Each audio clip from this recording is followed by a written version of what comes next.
오스트리아의 저명한 정신분석 학자요 정신과 의사였던 빅터 프랭클이라는 사람이 있습니다. 이 사람은 2차 세계대전 중에 단지 유대인이라는 이유 하나만으로 이제 저 악명 높았던 아우슈비츠라는 수용소에 끌려가서 그곳에서 지내게 됩니다. 우리가 잘 아는 것처럼 아우슈비츠는 유대인들에게 있어서는 많은 사람들의 목숨을 앗아갔던 그런 절망의 그리고 죽음의 수용소였습니다. 이 빅터 프랭클이 들어갈 때도 많은 사람들이 독일군 장교 앞에 오면 독일군 장교가 손가락으로 이 사람을 왼쪽으로 오른쪽으로 할 때마다 90%의 사람들은 왼쪽으로 가서 가스실로 갔고 10%의 사람만이 노동력을 제공하기 위하여 수용소로 들어가게 되었습니다. 결국 그도 이곳에서 자신의 부모님과 아내와 형을 잃습니다. 그리고 함께했던 수많은 유대인들이 목숨을 잃게 되지요. 그러나 그는 1942년부터 45년까지 3년 동안 이곳에 있으면서 그는 죽지 않고 살아남습니다. 그리고 자신이 경험했던 일들을 글로 죽음의 수용소라는 글로 남겨서 많은 사람들에게 영향을 끼치고 또한 은미요법이라는 것을 통해서 많은 사람들에게 선한 영향력을 끼치는 사람이 됩니다. 어떻게 그는 거기에 있던 수많은 사람들이 다 목숨을 잃었고 정말 몇 안 되는 사람들만이 살아남았는데 그는 그곳에서 자신의 목숨을 부지하고 살아남을 수가 있었을까? 그의 책을 보게 되면 그 이유가 나와 있습니다. 이유는 다른 게 아니라 이곳에 왔던 수많은 사람들은 자신과 더불어 수많은 사람들의 목숨이 그곳에서 앗아지는 것을 보고 사그러지는 것을 보고 절망합니다. 그래, 오늘은 내 친구가 죽고 그리고 그저께는 내 형제가 죽고 가족이 죽고 다 죽었고 이제 나도 죽을 것이다. 그곳에 들어온 수많은 사람들은 다 희망을 내려놓습니다. 왜냐하면 희망을 가지면 가질수록 고통스러웠기 때문이에요. 그렇기에 다 희망을 내려놓고 절망 속에서 하루하루를 살아갔습니다. 그런데 빅터 프랭클은 아니다. 나는 살아남아서 하나님께서 내게 주신 사명을 이루어야 되겠다는 생각을 갖기 시작합니다. 내가 이곳에서 경험했던 일들, 깨달았던 것들을 가지고 세상에 나아가 사람들에게 알려야 되겠다는 생각을 갖기 시작합니다. 그래서 그는 살아나가겠다라는 소망을 마음에 품습니다. 그래서 그는 그 다음부터는 처음에는 자신들의 가족과 다 죽어나가는 모습을 절망했지만 소망을 가진 다음부터는 어떻게 하느냐? 이들에게는 하루에 한 잔의 물이 주어졌는데 한 잔의 물을 가지고는 반만 먹고 나머지 반잔을 가지고는 얼굴을 깨끗하게 세수합니다. 그리고 양치질도 합니다. 그리고 깨진 유리 조각을 주워다가 또한 면도도 깨끗하게 합니다. 그러고 나자 죽어야 될 사람, 살릴 사람을 가르는 그 갈림길에서 깨끗하게 차려입고 깨끗하게 말끔하게 서 있는 이 빅터 프랭클은 우리에게 쓸모있는 사람이라 생각이 되어서 독일이 패망할 때까지 살려두었습니다. 결국 빅터 프랭클이 그 죽음의 수용소에서 살아남을 수 있었던 이유는 바로 그에게는 소망이 있었기 때문인 겁니다. 여러분, 우리는 살아가면서 소망 있는 삶과 소망 없는 삶은 전혀 다르게 살아가게 됩니다. 소망이 있는 사람은 아무리 어렵고 힘들고 괴롭고 내 앞에 장애물이 있더라도 그것을 이겨내는 삶을 살아갑니다. 견디자. 지금 이겨내면 나에게 더 큰 보상이 있을 것이고 나에게 기쁨이 있을 것이다 생각하며 이겨냅니다. 그러나 소망이 없는 사람은 작은 일 하나도 이겨낼 수가 없는 겁니다. 왜요? 소망이 없기 때문입니다. 자포자기하기 때문입니다. 생을 다 내려놓기 때문인 거예요. 그 소망을 내려놓는 삶 가운데 여러분 미래가 있겠습니까?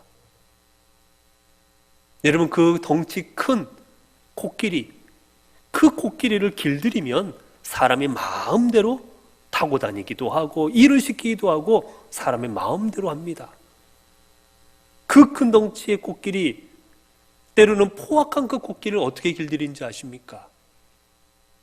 그 코끼리의 다리에 쇠사슬을 묶어 놓습니다. 그러면 잡혀온 코끼리는 평소에는 자신의 마음대로 돌아다녔지만 자신의 발에 쇠사슬이 묶였기에 이리 가려 해도 못 가고 저리 가려도 못 가고 난감합니다. 처음에는 반항도 해보고 처음에는 벗어나고 무던히 노력하지만 어떤 노력도 다 소용없는 것을 알게 되면 그때 이제 코끼리는 포기합니다. 안 되는구나, 어쩔 수 없구나, 절망 가운데 포기해버리고 마는 거예요. 그러면 그 순간 그는 이제 자유를 빼앗긴, 고통 속에서 평생을 살아가는 그런 코끼리가 되어버리고 마는 겁니다. 여러분, 우리의 삶은 이처럼 내가 소망을 가지고 하루하루를 살아가느냐, 소망 없이 하루하루를 연명하며 살아가냐에 따라서 전혀 다른 삶의 결과를 가져오는 삶으로 나아가게 될 것입니다. 우리의 삶뿐만이 아닙니다. 우리의 믿음도 마찬가지입니다. 우리 성경에 보게 되면 수많은 믿음의 사람들은 다르게 말하면 소망의 사람들이었습니다. 어려운 일, 힘든 일, 자신에게 닥쳤던 수많은 일들을 이겨내고 나아갔던 그 사람들은 다 소망의 사람들이었어요. 여러분, 어떻게 아브라함이 자기가 살았던 곳, 고향과 친척과 모든 것을 버리고 저 미지의 땅, 아무것도 알지 못하는 그 가나안 땅으로 갈 수가 있었습니까? 아브라함에게는 소망이 있었기 때문이에요. 하나님께서 내게 주시는 땅, 그 아름다운 땅에서 나와 내 후손들이 창대하게 될 것이라는 그 소망을 가졌기에 그는 그곳으로 나아갈 수가 있었던 겁니다. 여러분, 아브라함이 믿음과 소망 가운데 있을 때 그는 무려 100세가 되었지만 하나님께서 주시는 아들 이삭을 얻습니다. 그러나 아브라함도 그의 삶의 소망이 사라졌을 때, 내가 남자로서 이제 아이를 낳을 수 없는 몸이구나, 내 아내도 아이를 낳을 수 없는 몸이구나, 그가 소망을 내려놓게 되었을 때 그는 불신앙의 삶으로 하갈을 통해 이스마엘을 낳아 그 후손들이 지금까지도 전쟁을 하게 되는 악한 일을 만들어내게 됩니다. 여러분, 요셉이 어땠습니까? 요셉은 하루아침에 아버지의 가장 사랑받는 아들에서 노예로 팔려가서 짐승처럼 일하며 인간 이하의 대접을 받으며 살아가게 됩니다. 더 나아가 이제 열심히 일을 해서 인정받을 만할 때가 되었는데 그만 악한 일에 동참하지 않았다라는 이유로 그는 감옥에 갇힙니다. 하나님 앞에 바로 살고자 했다는 이유로 그는 감옥에 들어가서 언제 어떻게 될지 모르는 삶이 되어버리고 말아버립니다. 여러분, 이쯤 되면 자포자기하고 다 내려놓아야 되는 것 아니겠습니까?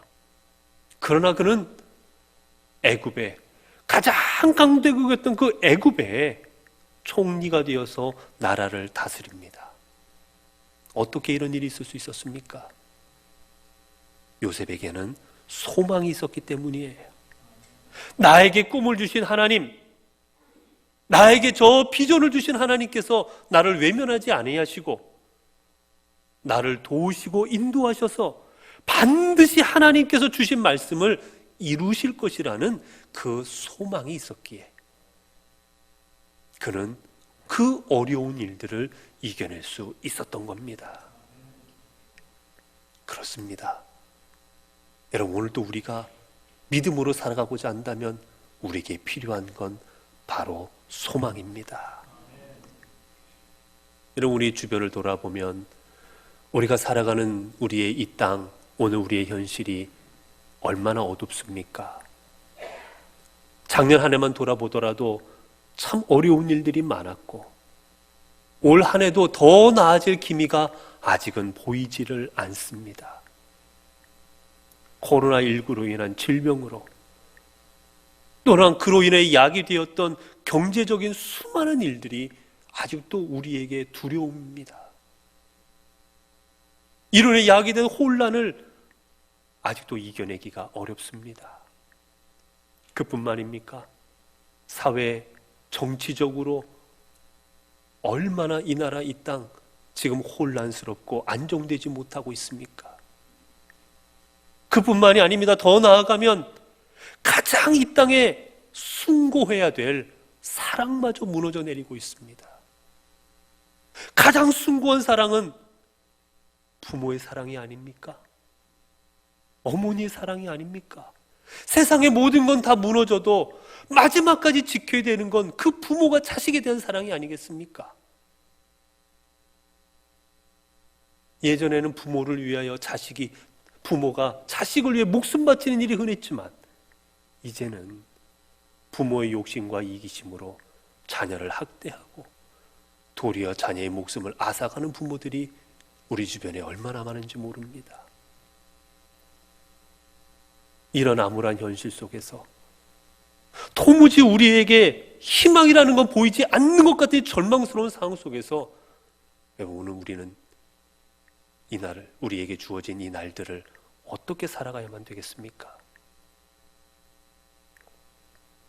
오늘 본문에 보게 되면 절망 가운데 살아갔던 두 사람의 이야기가 나오고 있습니다.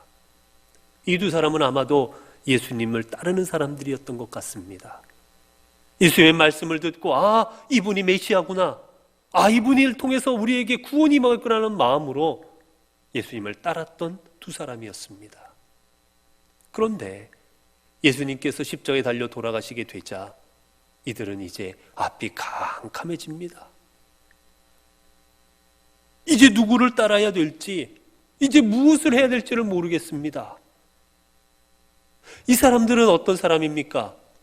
자신의 모든 것을 예수님 위하여 바친 사람들이었습니다. 이 당시에 우리 예수님께서 말씀을 전하게 되자 수많은 종교 지도자들은 예수님을 핍박하기 시작합니다. 예수님을 따른다라는 것이 알려지게 되면 유대의 종교 지도자들에게 자신들도 핍박받을 게 뻔했습니다. 그거를 감수하고 비난받을 것도 감수하고 자신의 생업을 내려놓고 그들은 예수님을 따랐습니다. 그런데 하루아침에 예수님께서 허망하게 돌아가 보신 겁니다. 가장 비참한 강도들 옆에서 반역자로 돌아가 버리시고 말았습니다. 이제 누구를 바라봐야 되고 누구를 따라야 되고 어떤 길을 가야 됩니까? 모든 걸 버리고 예수님을 따랐는데 이제 이들에게 남은 것은 아무것도 없었습니다. 그래서 오늘 본문을 보게 되면 이들을 향하여 이렇게 말합니다. 23장 17절을 보면 두 사람이 슬픈 빛을 띠고 머물러 서더라. 이들 얼굴에는 근심과 걱정과 두려움과 절망으로 온통 휩싸여 있었던 거예요. 이제 소망이라는 것은 보이질 않습니다. 이들은 그저 그래 힘들어도, 내가 육적으로 힘들고 내가 모든 걸 내려놓았어도 이 예수님이 사람들 앞에 유명하게 되시면, 이 예수님이 예루살렘에 올라가셔서 사람들 앞에 인정받으시면 그때 이제 우리도 보상받겠지, 이 예수님을 통하여 우리에게도 이제 인정받는 삶이 되겠지라고 그거 하나 보라보고 여기까지 왔는데 다 무너져 내려버린 겁니다. 얼마나 좌절했겠습니까? 그런데 오늘 본문의 마지막 부분을 보게 되면 24장의 마지막 부분을 보게 되면 이들은 자신들이 가던 고향 길로 가던 그 길을 반대로 이제 예루살렘으로 올라가서 많은 다른 사람들에게 내가 예수 그리스도를 만났노라, 예수님이 우리와 함께 하셨고 우리에게 말씀하셨고 우리를 인도하셨다라고 담대하게 예수님을 기뻐하며 예수님을 증거하고 있습니다. 여러분, 어떻게 절망 가운데 자포자기하는 심령으로 내려가던 그들이 희망을 가지고 사람들 앞에 기쁨 가운데 담대하게 예수님을 증거하는 자리에 서고 있습니까? 어떻게 그들의 삶이 이렇게 180도 바뀌어버릴 수가 있었습니까? 이유는 여기에 있습니다. 이들에게 소망이 생겼기 때문입니다. 이들의 절망이 소망으로 바뀌어졌기 때문입니다. 이전에는 더 이상은 바라볼 것이 없고 더 이상 기댈 데도 없고 예수 그리스도가 없어졌으니 아무것도 희망이 없었지만 자신들이 바라봤던 그 예수님께서 사라지신 게 아니라 자신들과 함께 하셨습니다. 자신들의 옆에 오셨습니다. 말씀하여 주셨습니다.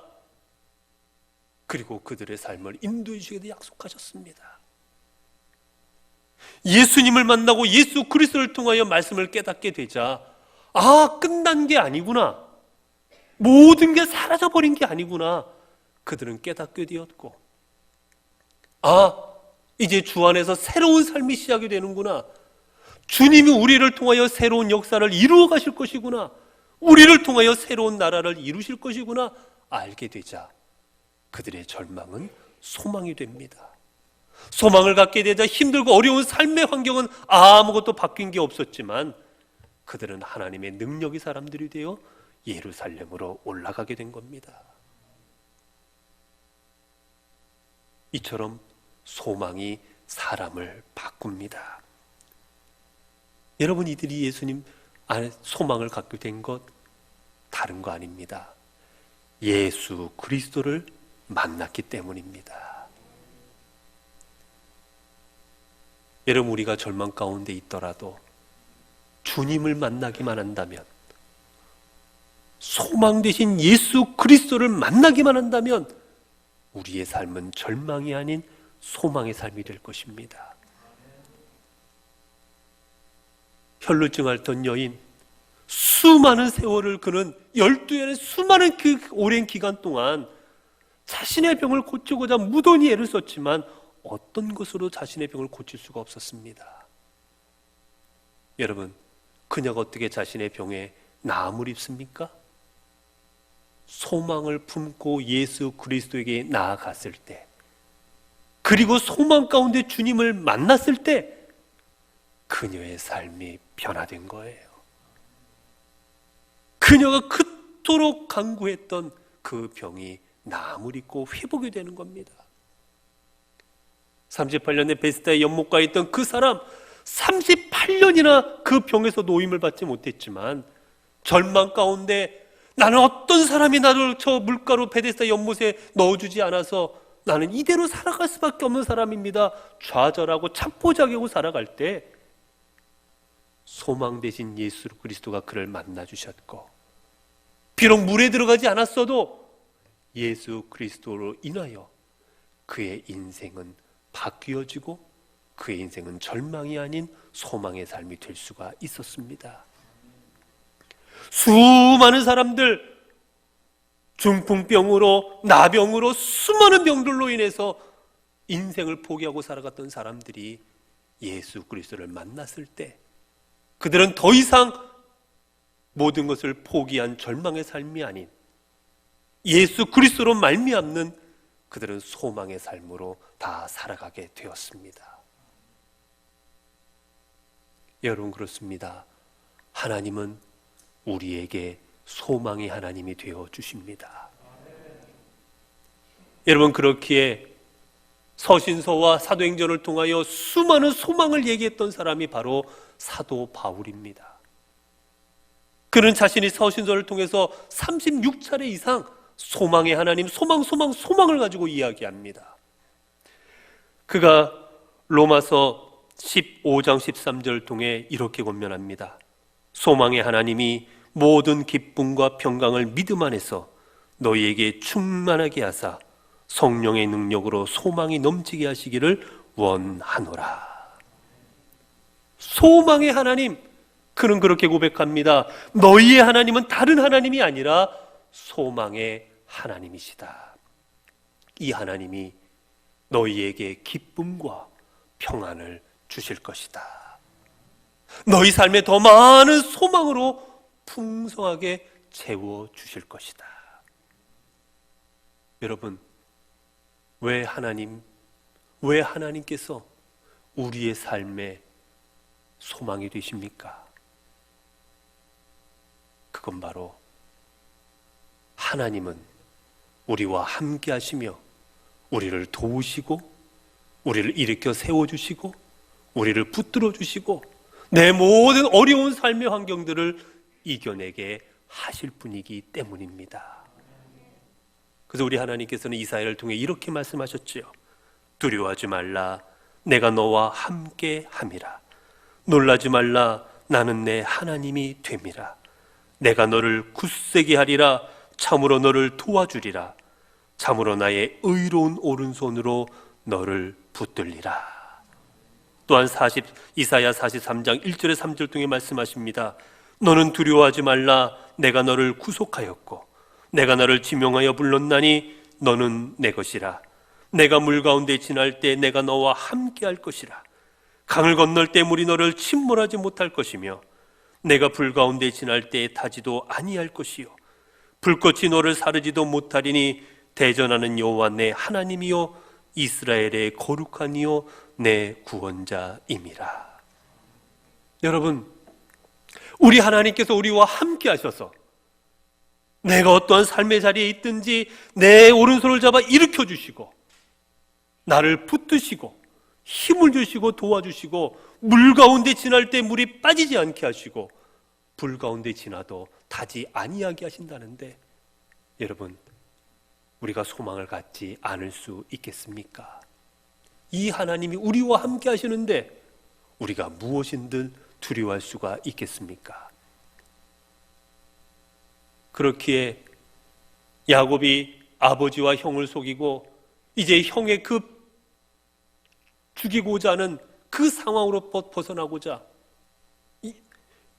에서를 피하여 저 하란으로 나아갈 때, 여러분, 그는 그 광야길을 2, 3일 걷게 되자 자포자기에 몰입하고 맙니다. 여러분 생각해 보세요. 지금만 같아도 차를 타고 가기도 하고 또한 치안이 돼 있기도 하고 불이 켜져 있기도 하고 길이라도 있지만, 여러분, 이 시대는 아무것도 없을 때입니다. 길도 제대로 되어 있지도 않고 불빛도 없고 더군다나 저 들판에 아무도 없는 곳에 누구를 만나면 어떤 일을 당할 줄 모릅니다. 내 것을 강탈하기 위하여 나를 어떻게 할지 모르는 그 시대였습니다. 죽여버리고 묻어버리면 끝나는 시대입니다. 사람뿐만이 아닙니다. 들짐승이 그를 덮쳐도 어찌할 수가 없는 그럴 때였습니다. 형을 피해서 며칠을 도망가던 그는 이제 자포자기하고 맙니다. 에라 모르겠다, 어떻게 못하겠다. 그래, 그는 더 길을 나아가서 도망가야 됨에도 불구하고 누워서 자버립니다. 그때 하나님께서 그에게 주신 말씀이 무엇입니까? 창세기 28장 15절이지요. 내가 너와 함께 있어 내가 어디로 가든지 너를 지키며 너를 이끌어 이 땅으로 돌아오게 할지라. 내가 내게 허락한 것을 다 이루기까지 너를 떠나지 아니하리라.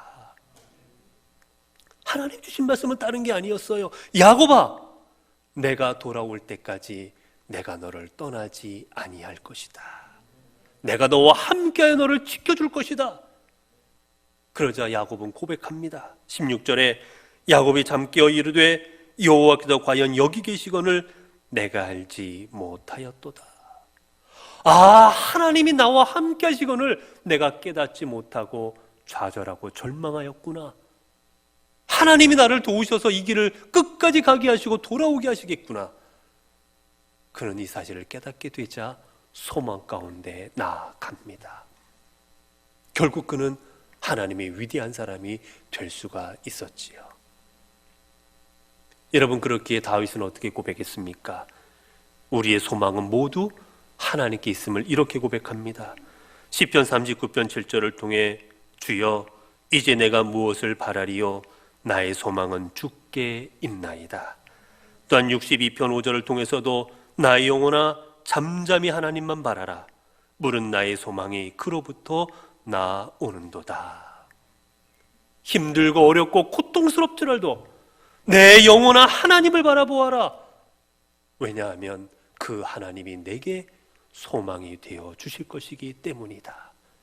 그 하나님이 나를 소망의 삶으로 인도하여 주실 것이다. 그는 고백하며 나아갔던 겁니다. 사랑하는 성도 여러분, 오늘 우리가 살아가는 우리 사회를 돌아보면 참으로 절망스럽습니다. 엠마오로 가던 두 제자처럼 희망이란 찾아볼 수 없을 것 같은 그런 삶의 많은 일들이 우리 주변에 일어나고 있습니다. 실제로 그래서 많은 사람들이 절망 가운데 좌절하고 포기해버리고 말고 있습니다. 여러분, 그럼에도 우리 믿는 믿음의 성도들은 주 안에서 나를 인도하시고 나를 보호하시고 주장하시는 그 하나님으로 인하여 소망을 가져야 되겠습니다. 우리 하나님은 우리를 이 땅에 이렇게 절망 가운데 살아가도록 내버려 두지 아니하시고 우리를 이끌어 우리의 인생이 회복될 때까지, 우리의 인생이 하나님의 영광을 나타낼 수 있을 때까지, 우리의 인생이 하나님 앞에 바로 세워질 때까지 우리를 도우시고 이끄시고 함께 할 것이기 때문입니다. 성도 여러분, 올 한 해 비록 우리의 삶의 자리들은 변하지 않을지라도 이제 우리 소망을 가지고 나아가시기를 바랍니다. 왜냐하면 하나님이 도우실 것이기 때문입니다. 하나님이 함께 하실 것이기 때문입니다. 하나님이 당신의 손으로 여러분들을 일으켜 세워 주실 것이기 때문입니다. 이 하나님이 올 한 해 여러분의 삶에 더 많은 소망으로 여러분의 삶을 채워 주실 것입니다. 기도하겠습니다. 은혜로우신 하나님, 오늘 우리가 살아가는 우리의 삶은 절망할 수밖에 없는 많은 일들로 채워져 있습니다. 경제적으로도 사회적으로도 정치적으로도 너무나도 혼란스럽고 너무나도 우리를 괴롭게 하는 일들이 많이 있습니다. 도무지 소망이란 찾아볼 수 없을 것 같은 이런 상황이지만 오늘 우리에게 주신 말씀으로 저희들은 힘을 얻습니다. 주님께서는 우리에게 소망이 되어주셔서 하나님을 바라보고 의지하는 자를 외면하지 아니하시고 우리의 삶에 소망으로 가득가득 채워주시는 줄로 믿습니다. 그래 주님이 주시는 소망으로 말미암아 우리의 삶의 기쁨과 평안을 누리게 하실 줄로 믿습니다. 이제 우리들은 우리에게 주시는 그 소망을 회복함으로 우리 한 사람 한 사람이 소망의 도구가 되게 하옵소서. 그래야 날마다 채워지시는 소망 속에서 우리 모두의 삶이 아름답게 가꾸어지게 하옵소서. 우리 주 예수 그리스도의 이름으로 기도드리옵나이다. 아멘.